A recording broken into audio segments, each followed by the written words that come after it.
Paisible, dites-vous, la baie de Burlington à Hamilton? Pas pour longtemps, car voici venir la série Hydroplane.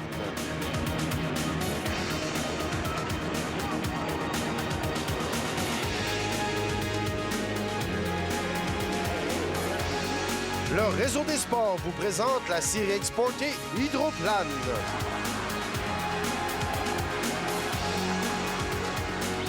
Aujourd'hui, en provenance de Hamilton, les régates internationales de Hamilton.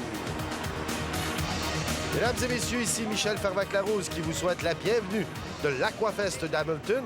Eh bien, c'est sur les rives de la baie de Burlington que chaque année a lieu 10 jours de festivités où les manèges et les clowns amusent petits et grands. De plus, lors du dernier week-end de ce festival, c'est la série exportée d'Hydroplane qui prend la relève. Et pour nous en parler, allons rejoindre notre analyste Denis Bourbonnais. Au début de la saison, plusieurs croyaient que Jean Théoret se sauverait avec la course au championnat Atlas Grand Prix. Hamilton est la troisième étape du circuit exporté et Théoret est toujours à la recherche d'une première victoire cette saison. Si Théoret veut relancer la course au championnat, c'est maintenant ou jamais pour l'écurie Lotto Super 7. Mais auparavant, passons à la finale de l'Atlas 2,5 litres.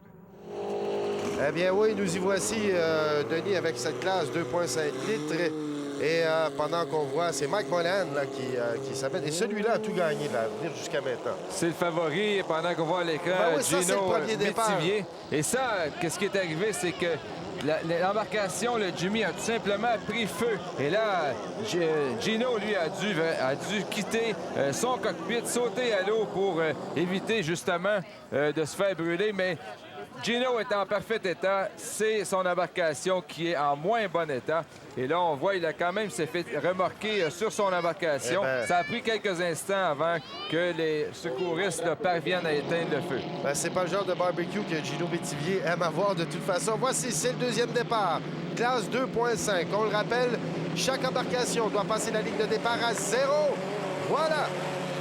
Là, c'est donné. Et pendant qu'on voit, c'est Tom Hotman, le numéro 16, sur le Stalker 3, qui a pris les devants, mais pas pour longtemps, suivi de Martin Larochelle et Paul Martin-Mathieu en troisième place. Mais là, ça change dès le départ avec Mike Monahan à l'intérieur. Alors, excellent départ pour Thomas Hotman, mais on a vu quand même une fois de plus d'accélération de la part de Michael Monahan qui a pris les devants. Et là, la bataille se fait entre Paul Martin-Mathieu et Hotman pour la deuxième place. Paul Martin-Mathieu qui est à droite de votre écran, bien sûr. Tom Hotman de l'embarcation jaune.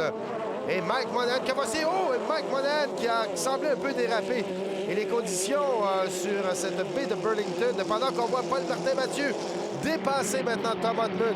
Oh, quelle bataille pour cette deuxième place, Denis. Incroyable. Et on y va à fond de trait au premier tour. On a vu Monahan qui n'a pas ralenti dans le tournant. Pas du tout. Il a failli perdre la maîtrise de son embarcation. Et quelle lutte là, entre Paul Martin-Mathieu, le Québécois, le meilleur chez les Québécois cette année en 2,5, et l'Ontarien Thomas Hotman.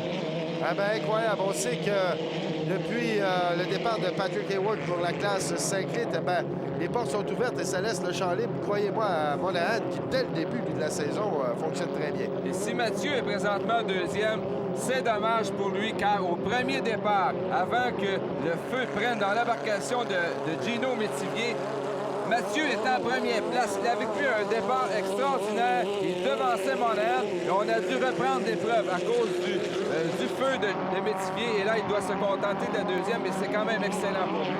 J'appelle à ceux qui ne sont pas familiers avec les régates. Nous sommes en classe 2,5 litres. Denis pourra nous en parler. Et aussi, c'est 4 tours qu'on a à faire, 2000 écarts, donc de 5000 au total. Et ces embarcations sont les décrites très rapidement avant la fin de cette course. Et on sait que c'est Mike Monahan qui mène. Oui, c'est des moteurs de 2300 cc, des embarcations de 16 pieds qui doivent peser avec le pilote un minimum de 975 livres. Et là, c'est notre meneur, Michael Monahan, qui voltige là et qui devra faire attention car les conditions sont extrêmement difficiles présentement sur la baie de Burlington. On voit la même chose du côté de Paul Martin-Mathieu. Ah ben là, est-ce qu'on a des problèmes avec nos barres de stabilisation là-dessus ou on a de la difficulté à maîtriser dû justement aux conditions difficiles de l'eau? C'est dû aux vagues et aussi à un vent là, qui s'est élevé un peu là, sur la baie de Burlington. Et si on a dit que Mathieu n'a pas été chanceux à cause du départ précédent, c'est que la logique est quand même respectée puisqu'il a fini deuxième 2 fois en qualification, alors que Monahan, lui, a tout balayé lors des qualifications. Il a gagné ses 2 courses. Il a été le plus rapide avec une vitesse de 159 km/h. C'est très rapide. Le voici, Paul Martin-Mathieu. Alors, dans l'ordre, c'est toujours Mike Monahan qui mène, suivi de celui que vous voyez à l'écran présentement. En fait, celui-là, c'est Mike Monahan. Vous avez vu Paul Martin-Mathieu. Et en 3e place, de Tom Hockman. Et là, il fait la toute allure, celui-là. Mais il s'en fout de peu, hein, pour que l'embarcation subisse un coup de vent. Et c'en est fait, parce qu'on parle de vitesse de 110 000 à l'heure, 100 000 à l'heure. Et Michael a quand même ralenti un peu son allure. On voit qu'il est talonné par Paul Martin-Mathieu, oui, mais son avance est quand même assez confortable. Il y a aussi des Québécois présents dans cette finale. Mario Trahan est 4e et Norm Hansberry 5e, Cynthia Roy 6e. Donc, victoire de Mike Monahan. C'est le triplé suivi en 2e de Paul Martin-Mathieu et de Tom Hockman. Eh bien, voilà, Mike Monahan, Technomarine, Paul Martin-Mathieu, 2e, Tom Hockman, 3e sur le Stalker 3. Et Mario Trahan, lui, est 5e. Le voici le gagnant, Mike Monahan. Eh bien, au cumulatif, voici, c'est Monahan qui mène de très loin, suivi de Tom Hockman et 3e place de Gino Métivier. La série Hydroplane vous est présentée par Exporté. Et par les outils industriels Stanley Proto. Et par Hi-Tech. Hi-Tech, c'est clair comme le jour. Alors, restez des nôtres. Cette série Export Hydroplane vous revient après la pause avec les 5 litres. Restez avec nous. Alors, de retour aux régates internationales de Hamilton dans la baie de Burlington. Et voici la classe des 5 litres. Et les qualifiés pour cette classe 5 litres cette semaine sont d'abord François Campeau sur le 100 façon, il est de Valleyfield, le CE 400. Également Chris McCready de Brockville, Ontario avec Ludacris. William Vilhauer sur Last Minute, il est de la région de New York, le C8. Serge Roy de Châteauguay qui conduit le Toyota. Jeff Leitner sur Phase 1, il est de Waterloo, New York. Notre favori Patrick Howard avec Hi-Tech. Celui-là a toute une histoire. Le E600, Joseph Less sur Saint-Less, de la région de New York. Notre champion canadien en titre, Éric Labelle avec Do It. Todd Bolter sur Smooth Move 7, il est de Belleville, Ontario. Un autre pilote de Valleyfield, Norm Shannon avec Auto Parts Plus. Alors voici, c'est parti. On vous rappelle que chaque embarcation doit passer la ligne d'arrivée à 0 secondes. Et ça semble très bien parti. Voilà Patrick Hayward, l'embarcation rouge. Oh! Excellent départ et une fois de plus, c'est une bataille qui se dessine entre Labelle et Howard. Tout au long des qualifications, ils se sont bagarrés et le voilà encore une fois de plus. Alors Patrick Hayward qui, lui, est à l'extérieur sur Hi-Tech. Et voilà, et c'est Éric Labelle sur Do It là, qui le talonne, mais le voici qui se fait dépasser par Patrick Hayward. Eh bien, ces deux-là, là, tout au cours de la saison, nous en donnent pour notre argent. Et Patrick qui a laissé l'intérieur à Éric Labelle.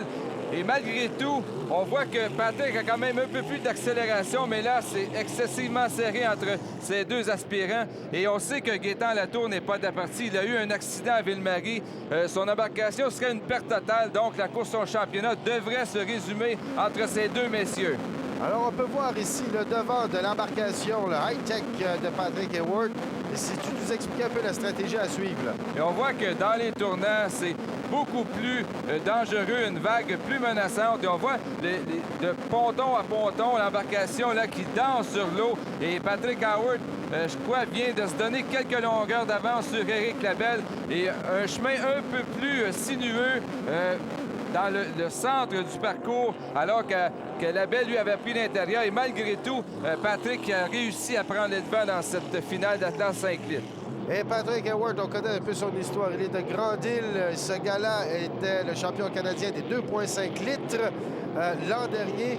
Il a passé aux 5 litres. Et quelle saison il connaît jusqu'à maintenant. En qualification, 2 victoires en autant de départ. La meilleure vitesse de la fin de semaine, soit 153,1 km/h de moyenne.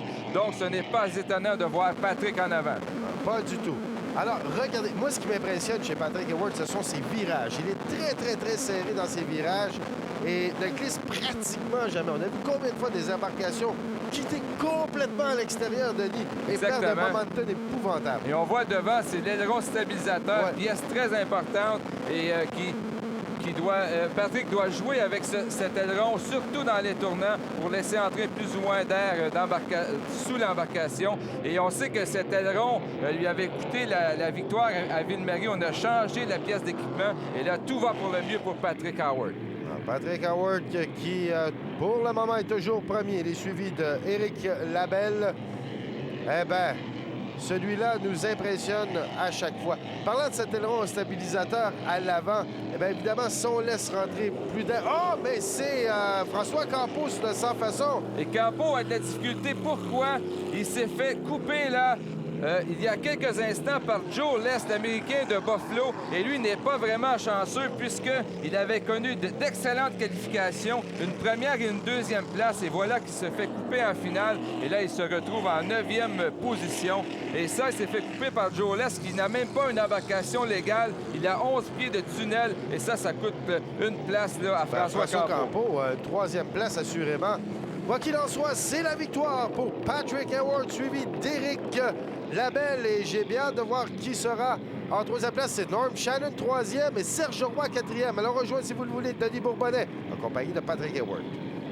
Éric Labelle semblait absolument vouloir le couloir intérieur. Et finalement, toi, tu as pris le 2e couloir.